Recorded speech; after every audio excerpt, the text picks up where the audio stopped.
आइए एक बार फिर से आपका रोबोट स्टडी में स्वागत है।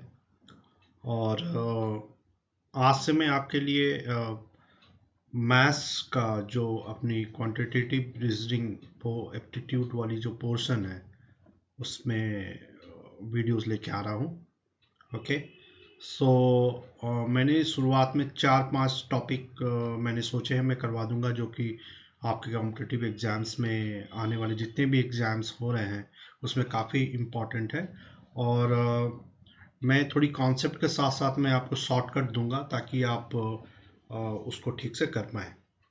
तो पहले तो मैं आपको बता दूं कि ये है क्या, आपका परसेंटेज है क्या। आपको सबको तो पता ही होगा, हमने बचपन में सभी ने पढ़ा है। थोड़ी सी कॉन्सेप्ट को रिवाइज कर दे। ओके, परसेंटेज का क्या मतलब होता है? परसेंटेज का मतलब होता है 100। ओके, अगर किसी संख्या को, किसी नंबर परसेंटेज को अगर हमें नंबर में और एज ए फ्रैक्शन में अगर एक्सप्रेस करना होगा तो उसको p परसेंटेज अगर बोलते हैं तो इसका अर्थ होता है p/100। ओके, सो 25% मतलब 25/100 और 25 1 जा 5, 25 4 जा 100 है ना। 25 से कम 25, 25 चौके 100, तो 1/4 है ना। तो 25% को हम 1/4 या 1/4 भी बोल सकते हैं। Fine, okay. नाउ अगर कोई रेशियो है, मान लीजिए a/b एक रेशियो है, ओके, और इसको हमें परसेंटेज में एक्सप्रेस करना है, तो हम क्या करेंगे? परसेंटेज हटाने के लिए हमने 100 से भाग दिया, परसेंटेज लगाने के लिए उस रेशियो में हम 100 से गुना कर देंगे, उससे मल्टीप्लाई कर देंगे है। फॉर एग्जाम्पल हम देख लेते हैं, जैसे 2/5 है, इसका परसेंटेज में इसको एक्सप्रेस करने के लिए इंटू 100 कर देंगे। फाइन, तो ये क्या हो जाएगा? 5 2 जा 10 एंड 0 है ना, इट इज 40%। यानी किसी भी चीज का 2/5 2/5 40% के बराबर होगा। फाइन, ये तो हो गई परसेंटेज, इससे ज्यादा इसमें जानने की जरूरत नहीं है। अब आते हैं कि जिस तरीके के सवाल हमारे एग्जाम में आते हैं। ओके, तो सबसे पहला एक कॉन्सेप्ट आता है रिजल्ट, है ना, result in population, result in population. अब इसका क्या मतलब है? नॉर्मली एग्जाम में एक सवाल आता है कि अगर एक शहर है, एक टाउन है जिसकी जनसंख्या 5 है और जनसंख्या p है, मान लीजिए पॉपुलेशन, ओके, उसकी पॉपुलेशन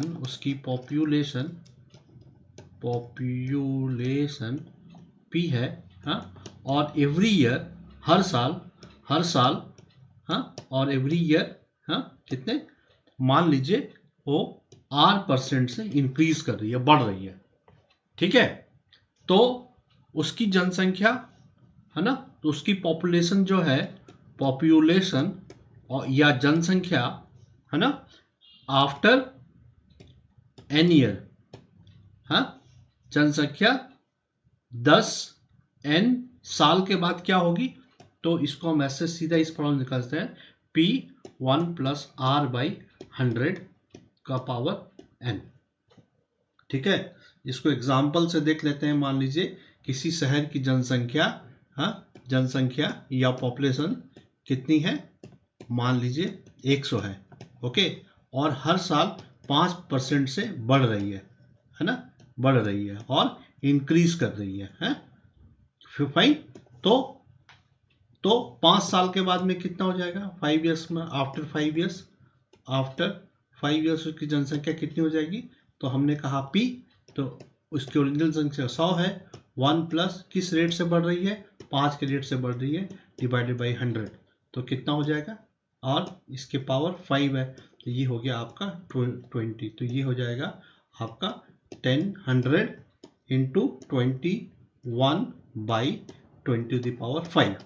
ओके, इसको हम फर्दर डिवाइड करेंगे, तो 100 इंटू, अब इसको 21/20 इंटू 21/20 इंटू 21/20 इंटू 21/20, इसको तो आप जैसे इसको फिक्स करेंगे तो जो वैल्यू निकलेगा वो बेसिकली इसका जनसंख्या होगा।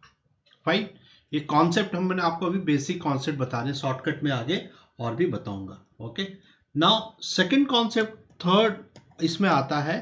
ओके, हाँ, इसी में मान लीजिए अगर किसी की जनसंख्या है ना, अगर पॉपुलेशन, अगर किसी शहर है उसकी पॉपुलेशन P है, ओके, और हर साल एवरी ईयर क्या, मान लीजिए R% की रेट से बढ़ रही है और इंक्रीज कर रही है, तो उस केस में उसकी पॉपुलेशन n ईयर पहले कितनी थी, तो हम, ये फॉर्मूला है पॉपुलेशन n ईयर एगो, हाँ, n ईयर एगो मतलब 3 साल, तो अगर आके निकालना होगा तो ये इस फॉर्मूला से निकालेंगे, P/1 + R/100, okay, to the power n। तो इन दोनों में यही अंतर है। अगर आगे की जनसंख्या निकालना है, n ईयर हेंसफोर्थ मतलब आगे की जनसंख्या, तो इसको हम इस तरीके से निकालते हैं P, और अगर पीछे की जनसंख्या निकालनी है तो हम इसको हम डिवाइड कर देते हैं। फाइन, हाँ, अभी हम सवाल करेंगे, 1 बाय 1 करके सवाल करेंगे, तो आपको और भी आसानी से समझ में आ जाएगा। ठीक है, नाउ कुछ सवाल आते हैं डिप्रिसिएशन से रिलेटेड।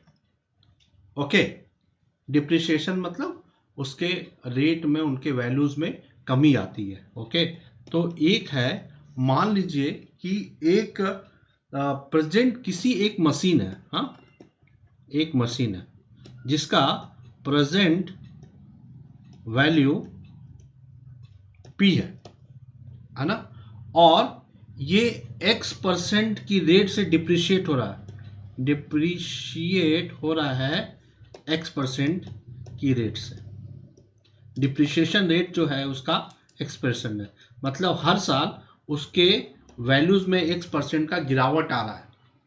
ओके, हाँ, तो वैल्यू है ना, वो मशीन का वैल्यू आफ्टर n ईयर कितना हो जाएगा, P1 - X/100। ओके, बस इस फार्मूला को आपको याद रखना है। अगर मान लीजिए एक मशीन है जिसकी प्रेजेंट वैल्यू P है, ओके, और वो डिप्रिशिएट हो रही है हर साल, मान लीजिए X% की रेट से। फाइन, तो उसकी वैल्यू n ईयर के बाद कितनी हो जाएगी, P1 - X/100 to the power n। Fine, और अगर हमको ये निकालना है कि उसकी वैल्यू n साल पहले कितनी थी, मैंने वैल्यू n ईयर एगो मतलब पहले कितनी थी, तो इसको बिल्कुल जैसा हमने पॉपुलेशन के केस में किया था, तो पॉपुलेशन के केस में हम प्लस करते थे, यहां पर ही हम इसको माइनस करेंगे। देखिए, माइनस इसलिए कर रहे हैं क्योंकि ये डिप्रिशिएशन का केस है। डिप्रिशिएशन में हमेशा उसके वैल्यू में गिरावट आती है, तो उसमें कोई ना कोई डिप्रिशिएशन में कोई भी वस्तु है, जैसे आप कार है, कार का जब आप नया इंश्योरेंस कराने जाते हो तो उसकी वो डिप्रिशिएटेड वैल्यू के ऊपर में इंश्योरेंस करता है, तो डिप्रिशिएशन हमेशा उसको उसके वैल्यू में गिरावट ही लाता है। इसलिए ये चीज समझ लीजिए, जब हम किसी चीज का डिप्रिशिएशन वैल्यू निकालेंगे 3 साल पहले या 3 साल बाद, तो उसका जो फॉर्मूला है उसमें हम हमेशा माइनस करते हैं। बट पॉपुलेशन ऐसी चीज है जो बढ़ रही है, फाइन, वो बढ़ रही है ना, तो कभी पॉपुलेशन तो कम नहीं होती है। तो जब संख्या अगर हम बढ़ रही है तो उस केस में हम इस वैल्यू को हम करते हैं। मैं एक बार इसको आपको रेड मार्क से कर देता हूं, इसको हम प्लस करते हैं। हाँ, इस केस में चाहे अभी करंट का निकाले या पास्ट का निकाले, है ना, लेकिन इसके केस में, मशीन के केस में जो डिप्रिशिएशन है, हम प्रेजेंट या पास्ट कुछ भी निकाले तो हम उस समय इसको सबट्रैक्ट करते हैं, माइनस करते हैं। ठीक है ना? मुझे आशा है कि ये आपको समझ आ रहा होगा। ठीक है, ठीक है। अब हम देखते हैं कि इसके बाद हम देखते हैं कि एक तरह का और सम आता है जो कि बहुत ही इंपॉर्टेंट है। हाँ, बहुत इंपॉर्टेंट है। वो अक्सर वो सवाल आता है। ये तो हम आपको फंडामेंटल्स बता रहे हैं थोड़े, लेकिन जब हम सवाल करेंगे तब आपको और भी ये चीजें आसानी से क्लियर होंगी। Fine, okay. नाउ एक है कि मान लीजिए कि अगर ए x% ज्यादा है b से, सवाल होता है if x is x% more than b। ठीक है, हाँ, then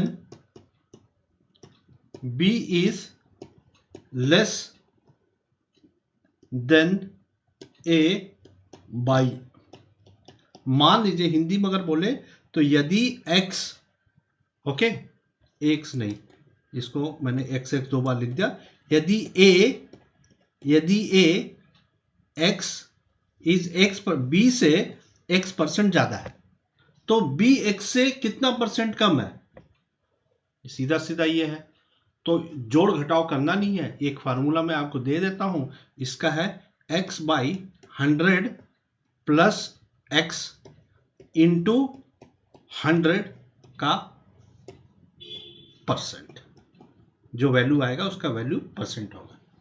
ठीक है, तो इसमें एक उदाहरण मैं आपको दे दूं, तो मान लीजिए कि यदि मान लीजिए यदि a एक संख्या है, जो b से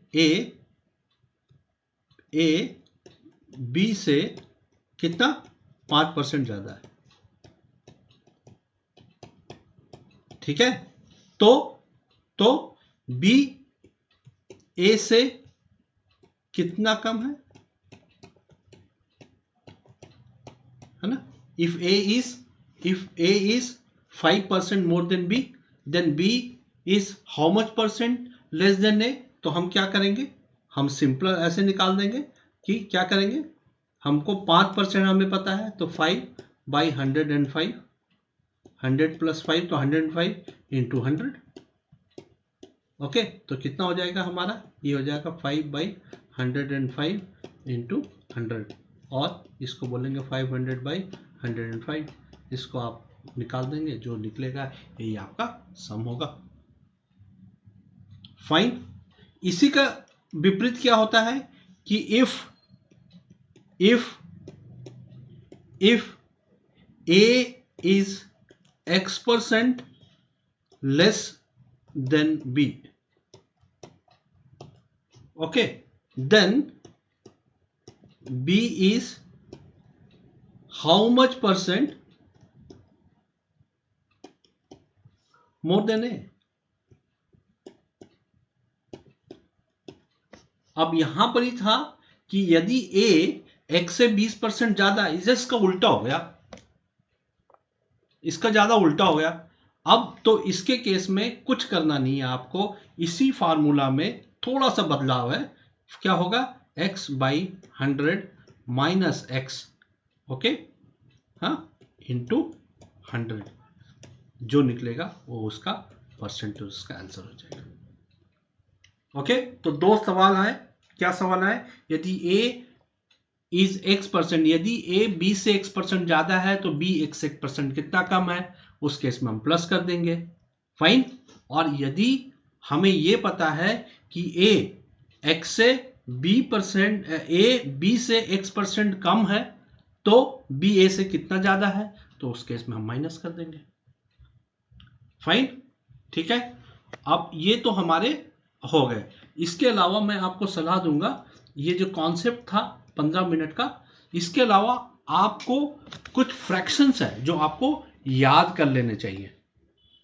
ओके, जैसे कि मान लीजिए कि 1/3, 100/3, किसी का 1/3 कितना होता है, हाँ, 1/4 कितना होता है।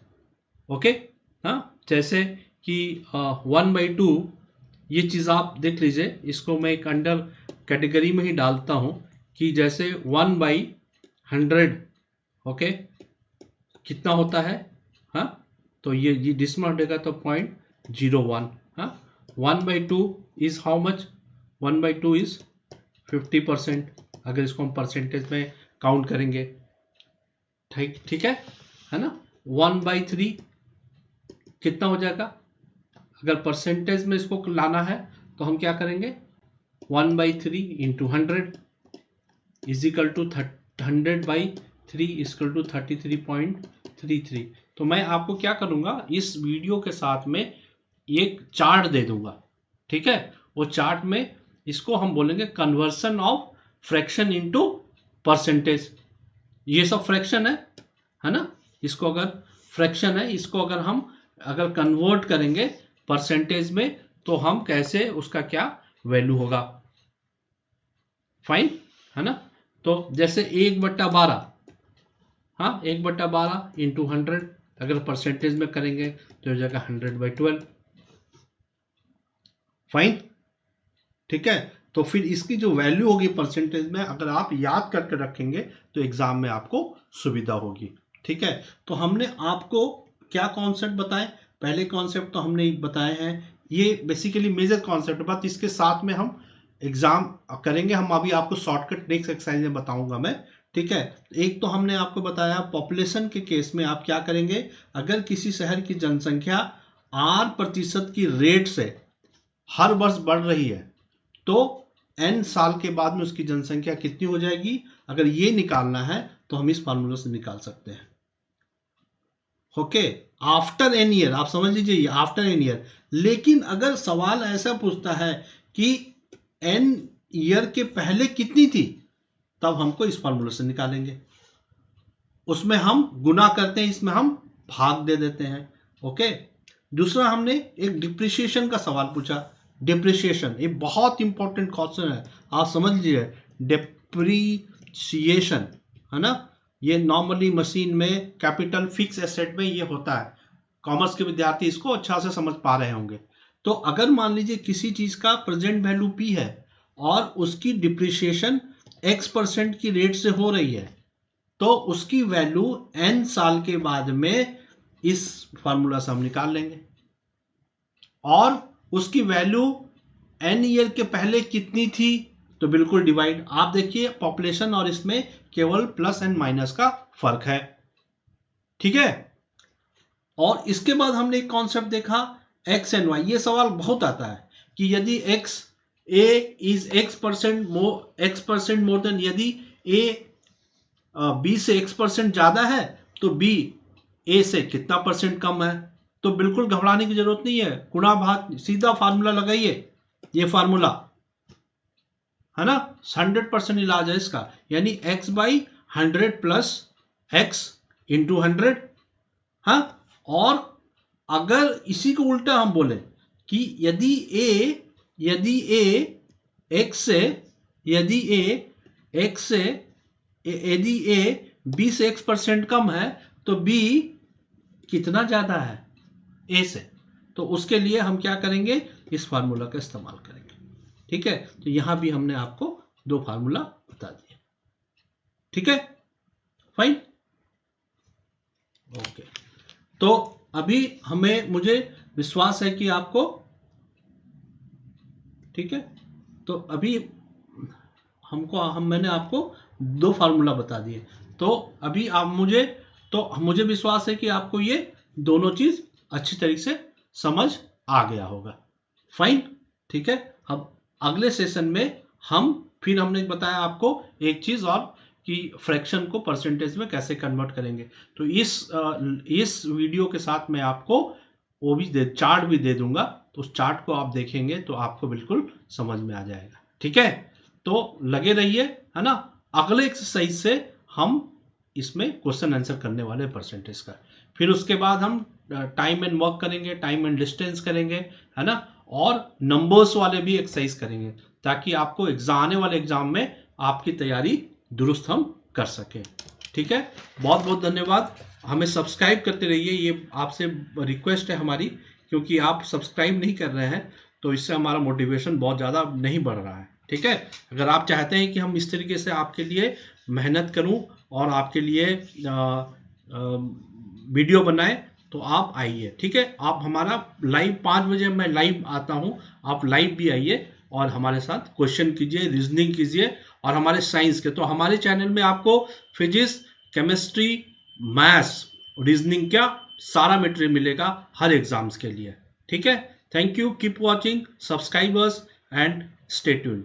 God bless you.